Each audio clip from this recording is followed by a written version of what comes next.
The 99 names of Allah are, the first is Allah, which means God. It is the proper name of the holy glorified self that exclusively deserves the ultimate submission. Proper name, alam.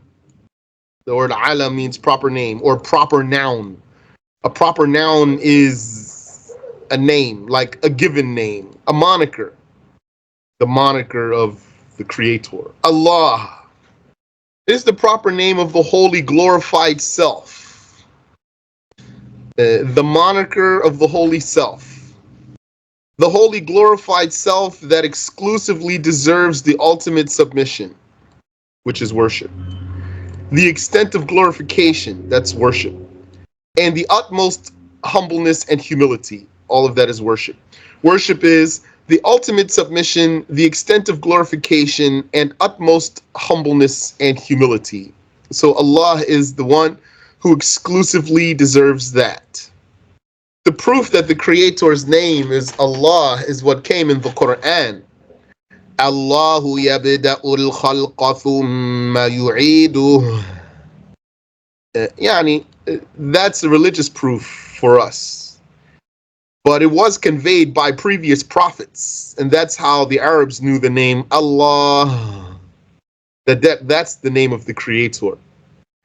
Because prophets before Muhammad came, even to the Arabs, and told them his name is Allah. This ayah means Allah, He starts the creation from nothing, then returns it after its destruction.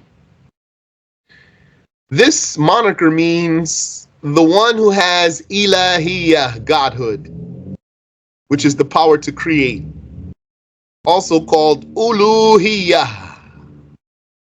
Some said Allah is from al-ilah, the God. Like An-Nas is from Al-Unas, the people, meaning follow the pattern. So that's the saying of some of the scholars, and seems from what I saw, that's the saying of all the kuffar. Never heard a kafir saying contrary to this saying that Allah means Al-Ilah or the God. The biggest linguists like Al-Khalil ibn Ahmed, the teacher of Sibawayh, and among the most knowledgeable of linguists, linguist here means he knows the meanings of words. That's a field in itself. The knowledge of the meanings of words. That's different from the knowledge of syntax, the relationship between words and sentences. That's different from the knowledge of morphology, if you want, which is how words go from one form to another form to achieve meanings. Al-Khalil ibn Ahmed is among the most knowledgeable of linguists. Those big linguists, the biggest ones, they said that the stronger saying is that this moniker is underived. This is alam murtajal, improvised name. That's how that would translate. Improvised name, meaning that it had no usage prior to the usage as a proper name. This means Arabic language came with a name for God built into it, and that name is Allah. Like Su'ad and Udad. Su'ad, that's a woman's name, as well as Udad. So this means Arabic language came with this name. As opposed to, for example, if someone's name was, take the example, Jamal. We say Jamal a lot, but religiously, in Arabic, you're really going to say Jamal, with a sound. Jamal. This means beauty. Beauty. So that's not originally someone's name, but then it got taken and used as a name. So that someone's name would be Jamal or even Jamil. Jamil means beautiful. That's not originally someone's name. Then it was taken and used like that. Just like maybe in English, someone's name might be Happy. Someone might name his child Happy. That happened. So that's not originally someone's name, but then it was taken and used as a name.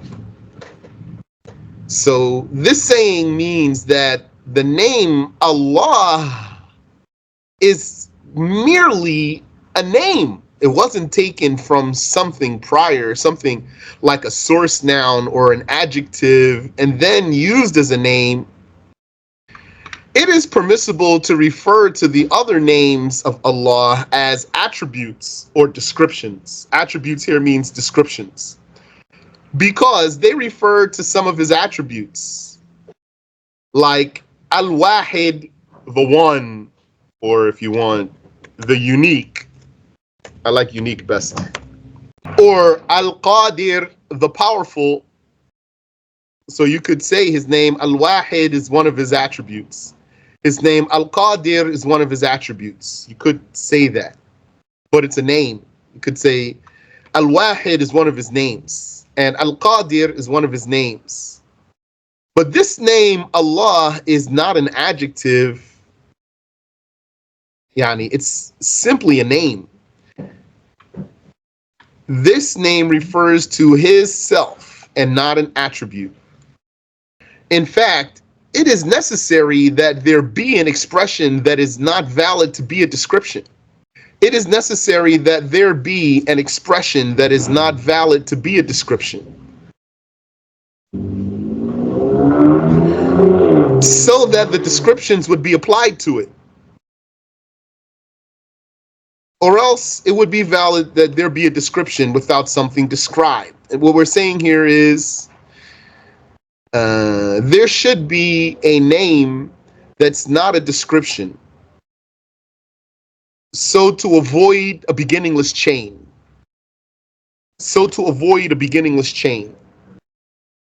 Because you don't want to describe a description with a description. Because if you could describe a description,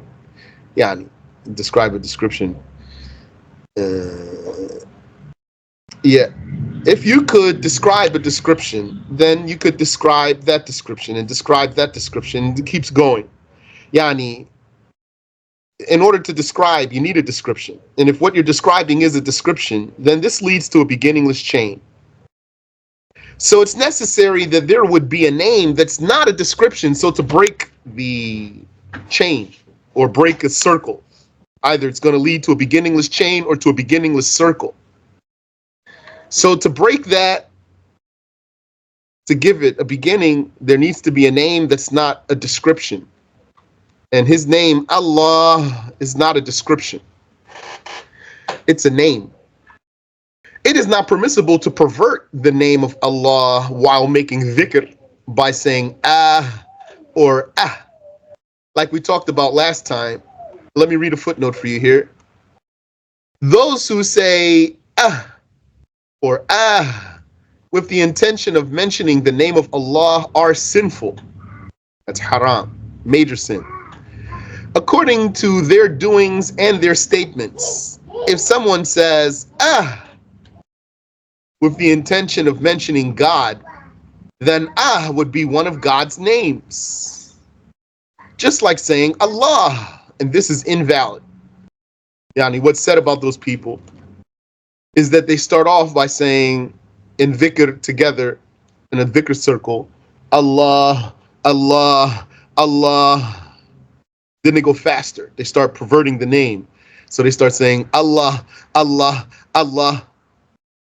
And then they pervert it more and they start saying In the Arabic language, the term is a term that expresses pain and complaint. We read some stuff last week. It is not a word that reflects a meaning of perfection. But all of the names of Allah are names which reflect meanings of perfection. It is not permissible to call Allah by a name which reflects weakness. We tell those people, you are committing a mistake, because by the agreement of the scholars of language, gives the meaning of weakness, pain, and regret. So of course it is not permissible to call Allah that. Many of the Shadhiliyah believe that's a Sufi order, a Sufi order. But these ones are perverted. Most of the Sufi orders are or have been infiltrated, but not the Rifa'is. Many of the Shadhiliyah believe and mention in their books that this is the name of Allah. Many of the Shadhiliyah believe and mention in their books that this is the name of Allah. What also shows that it is not permissible to call God is the strong hadith related by Imam At-Tirmidhi, which means the devil would laugh at the human being if he yawns and says while doing that and opens his mouth. This hadith is a proof that is not one of the names of Allah. Had it been among the names of Allah, the devil would not have felt delighted if the person said it while yawning, like what Allah told us. Min sharril waswasil khannas. Seek refuge with Allah from the evil of the whisperer who withdraws when the name of Allah is mentioned. Meaning here, if were one of the names of God, then when the person utters it, it would make the devil retreat. So since the devil doesn't retreat from it, and instead he revels in it, he likes it, then we knew that this isn't one of the names of Allah. Yani, he makes fun of the one who says it. But don't forget, even the name Allah, it is repulsive to the devil when you say it with the proper pronunciation and with the reverence for God in your heart. If one of us sees a group of people saying with the intention of mentioning the name of Allah, then he must be wise in dealing with them. Even when some of these people gather, they consider that saying is the highest level of dhikr. Subhanallah, how ignorant. Their claim is not supported by the Quran or the Sunnah. When you're dealing with people like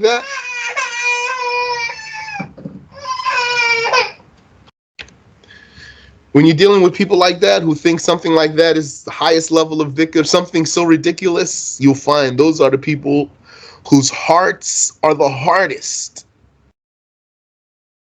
They are the ones who are furthest from accepting the truth. Their claim is not supported by the Quran or the Sunnah. It cannot be the highest level of mentioning Allah when it includes perverting God's name.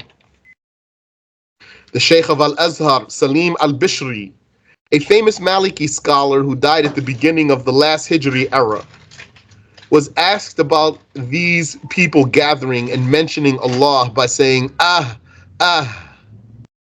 He was told that these people jump while making dhikr, saying, or This was the question that was addressed to him. He said, this is haram. He said, this entails perverting the name of Allah. Some people mention a hadith that one day the Prophet ﷺ visited a sick person and found this person moaning. A person in the session told the sick man to stop moaning.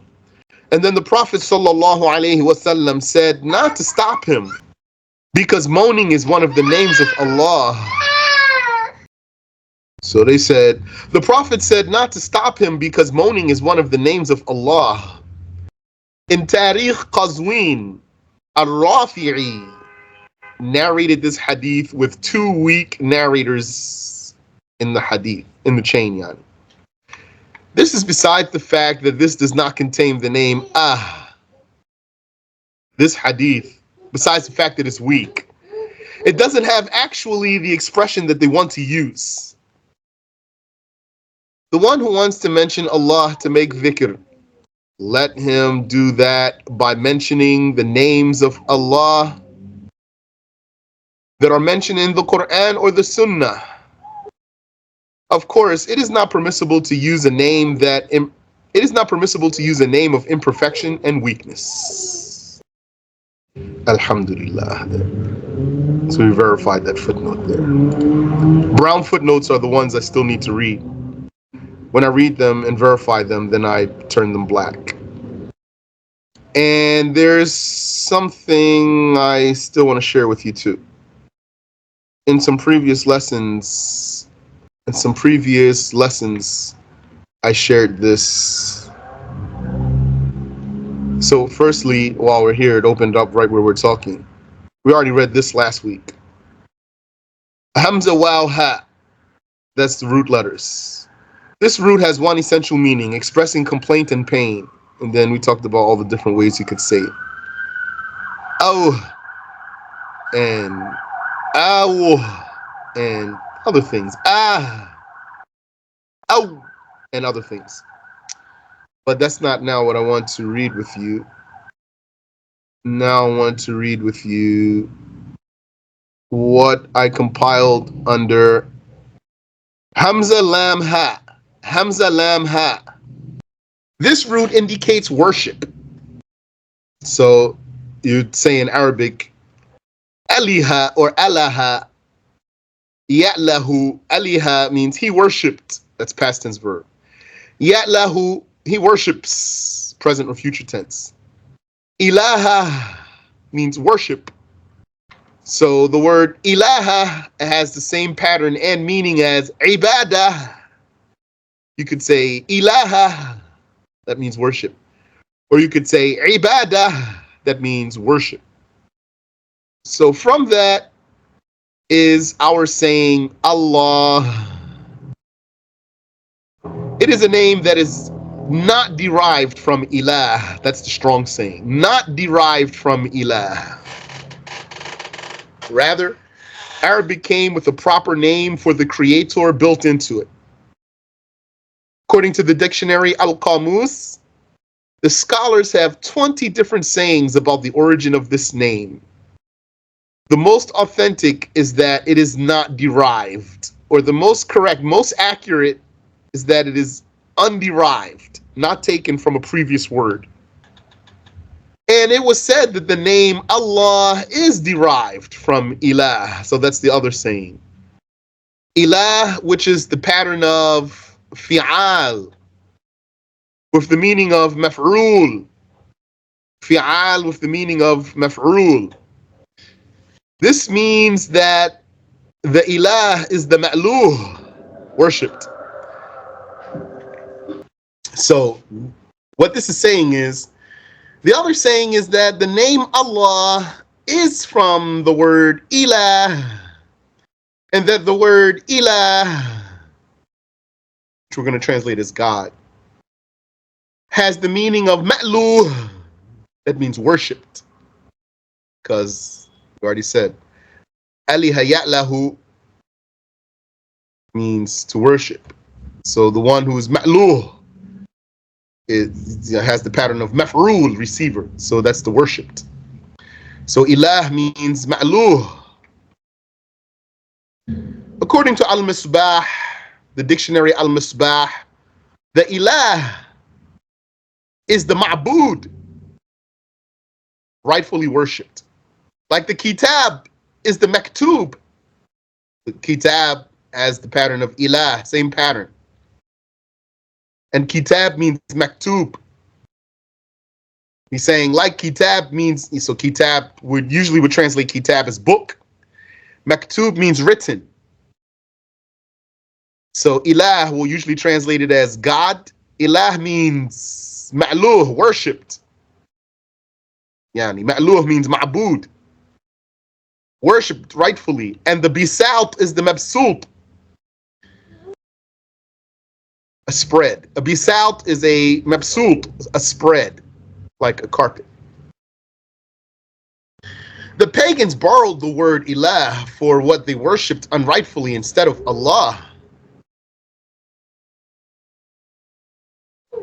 According to the dictionary Al-Maqayis, the ilah is Allah. That's true. He was named that because he is worshipped. According to Al-Maqayis, the worshipped one is called Allah. Yani, God is called Allah because he is ma'luh, he's worshipped. And in the dictionaries Al-Mukhtar and Al-Misbah, according to the position that the name Allah is derived from ilah, the definite article al attached to the word ilah, God. So it became al-ilah, al-ilah, the God. So that's the one the non-Muslims know. Like if you have a professor in college who does a religion course, then when they come to the section on Islam, they would say, the Muslims' God is Allah. He won't say the ha. He'll say Allah, or he might say Allah. And he will say, this means the God from Al-Ilah. He won't say the ha at the end. So Al-Ilah, which is one of the names of Allah, this Al-Ilah with Al on it, this is one of the names of Allah. It's not permissible to use this with this Al for anyone but Allah. But it's not one of his 99 names, as we'll say inshallah. According to Sibawayh, rahimahullah, so now he wants to talk about how did the name Allah come from the word Al-Ilah? So according to this, first of all, you have to put the L on the front of Ilah so that you'd say Al-Ilah. So according to Sibawayh, the kasrah of the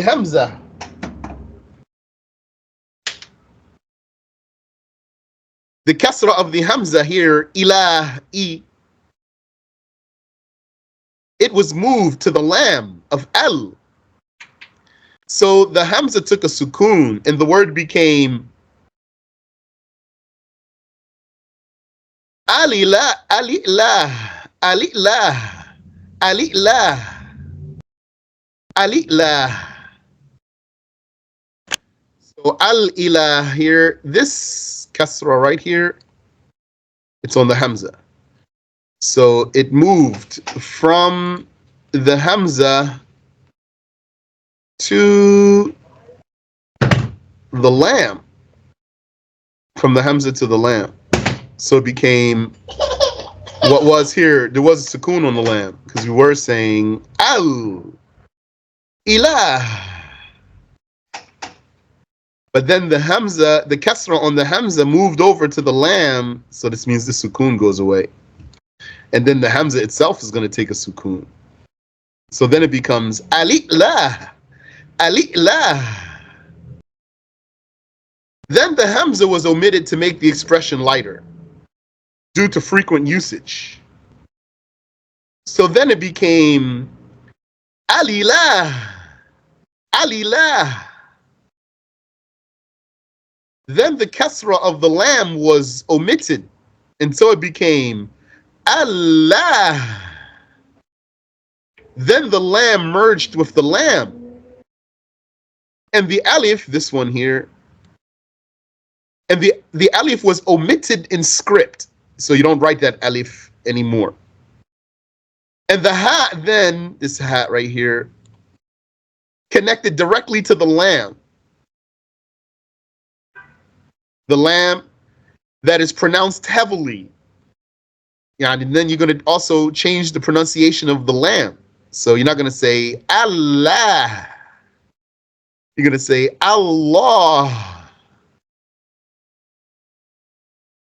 To glorify the expression. So it became Allah. However, that lam is lightened as per its origin. That lam is lightened as per its origin when a kasra precedes it. Meaning that's why you say a'udhu billah, because there's a kasra in front of it. You don't say a'udhu billah. And you say alhamdulillah. You don't say alhamdulillah. And like that, you say Bismillah. You don't say Bismillah. But if there's a fatha or a dhamma in front of it, then the lam's going to be heavy. You say Rasulullah. You don't say Rasulullah.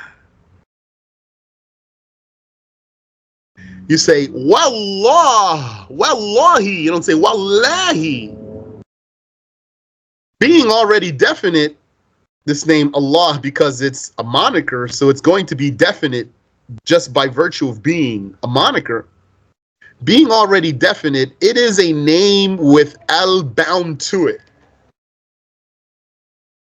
And al is not for definiteness. Yani, al, which means the. What if someone's name is the such and such? That's his name. If his name is the such and such, then this the or the, the, is not making the name definite because it's part of his name actually. Usually you're not going to have the on someone's name. I remember when I was a kid, I used to read some comics or something like that. And I used to read Batman. So, you know Batman. Okay, his name is Batman. That's his name. So they used to say, the Batman. I used to be so confused. I didn't understand. Why is the Batman? His name is Batman. Why are you saying the Batman? Doesn't make sense. So I realized later, then when they say the, then they're using Batman not as a name here. Because it's already a name. It doesn't need the. So when they say the Batman, then it's like it's a description. Or for emphasis, you might say the Muhammad Ali. Or something's implied there, meaning something like the one and only, for example. The champion, for example. But the doesn't go on a definite, it doesn't go on a moniker really in reality. If it is there, or L, if it's on a moniker, then it's extra. It's not a definite article. So someone's name might be Al-Walid. That's his name, Al-Walid. Does not mean the Walid. It's just his name is Al-Walid. So, being already definite, the name Allah is a name, a moniker with Al bound to it. And the L in Allah is not for definiteness. So also, this is why some people say Allah means the God, because they're counting the L as the. And it's not the here, it's just part of the name. Some said that the L is a replacement for the omitted Hamza when you say ilah. And some denied that. Check Al-Mukhtar for details.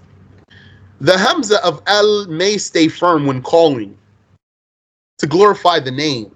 So you say in Arabic, Ya Allah. You say, Ya Allah.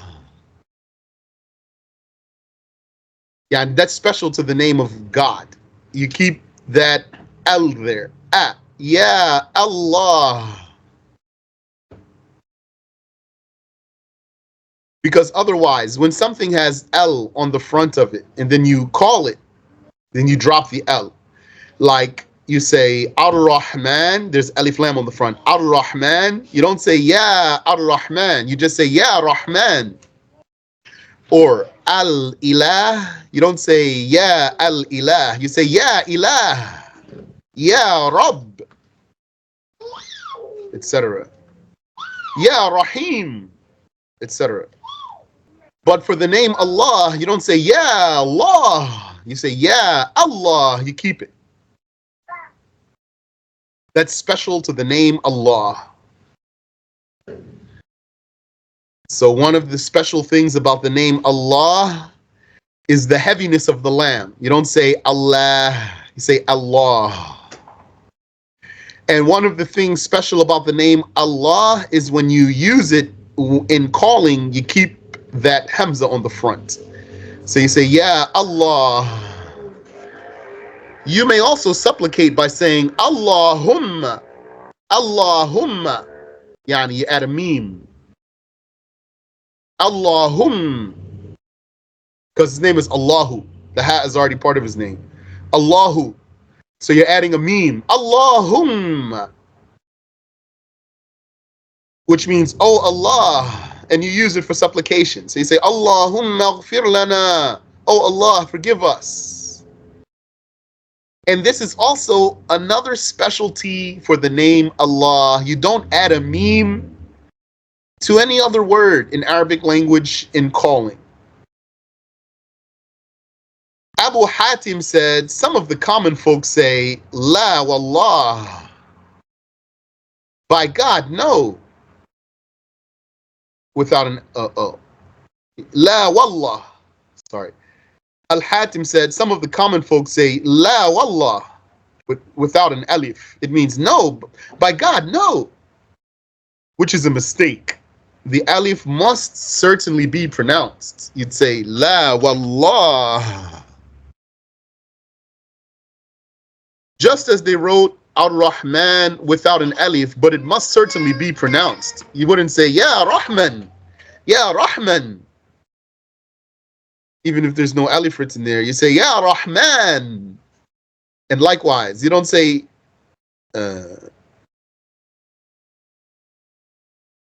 Ya Allah or Wallah, Wallah. You have to pronounce the alif. The name of Allah is glorified and should not be pronounced except in the most exquisite of manners.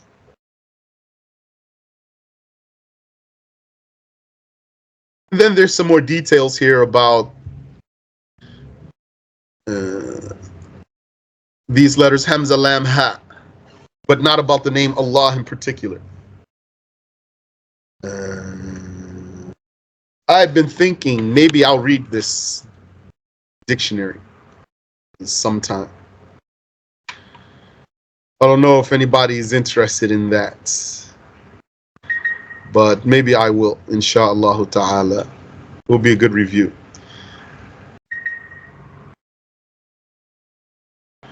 Back to the text here. وَسُبْحَانَ اللَّهِ وَبِحَمْدِهِ